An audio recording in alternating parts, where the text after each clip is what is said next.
নমস্কার বন্ধুরা, super foodies এসজিতে আবারও সবাইকে অনেক অনেক স্বাগত। আশা করি আপনারা সবাই ভালো আছেন। আজকের রেসিপি দই কাতলা। মাছগুলো ধুয়ে পরিষ্কার করে নিয়েছি। এই দই কাতলা বানাতে আমাদের লাগছে আদা বাটা, জিরে বাটা, পরিমাণ মতো হলুদ, লঙ্কা বাটা, চারটে পেঁয়াজ ও একটি টমেটো, এটা পেস্ট করে নেব। আর নিয়ে নিচ্ছি 4 চামচ মতো দই। এবারে মাছের মধ্যে হলুদ ও নুন মিশিয়ে ভালো করে মেখে 10 মিনিট মতো রেখে দেব। এবারে কড়াইতে তেল দিয়ে মাছগুলোকে ভেজে নেব।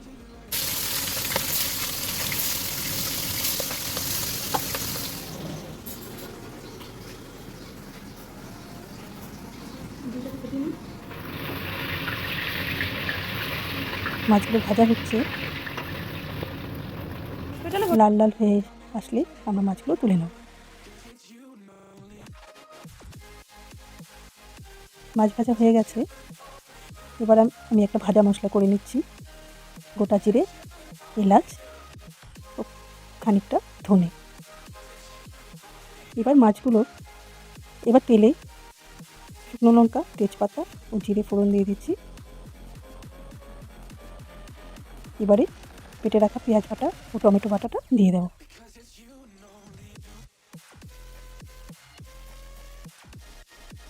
এবার কিছুটা ভাজা ভাজা হয়ে আসলে এর মধ্যে আমি দিয়ে দেব জিরে বাটা, লঙ্কা বাটা, আদা বাটা ও পরিমাণ মতো হলুদ। এবার মশলাটাকে আমি ভালো করে কষিয়ে নেব।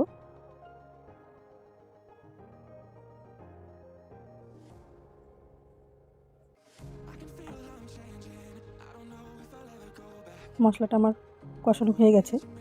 এবার স্বাদ মতো নুন দিয়ে দেব। সামান্য চিনি ও ফ্যাটানো টক দই এর মধ্যে দিয়ে দেব। টক দই দিয়ে আবারও কষিয়ে নেব। কষানো প্রায় হয়ে এসছে। এবারে কাঁচা লঙ্কা দিয়ে দেব।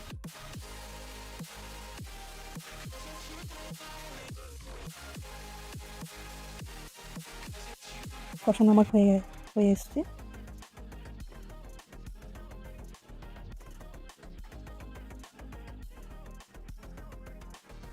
এবারে রুম টেম্পারেচার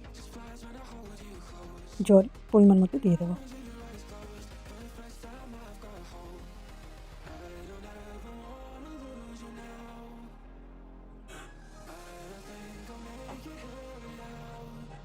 ভাজা মশলাটা শিলে বেটে নেব।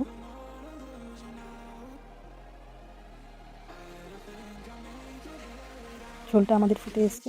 এবার ফুটন্ত ঝোলে মাছগুলো ছেড়ে দেবো। উপর দিয়ে ভাজা মশলাটা দিয়ে দেবো। হয়ে গেল দই কাতলা।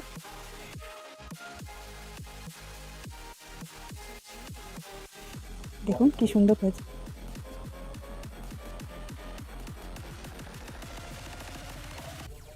হয়ে গেল আমাদের রেডি দই কাতলা। ভালো লাগলে অবশ্যই লাইক শেয়ার করবেন। ধন্যবাদ।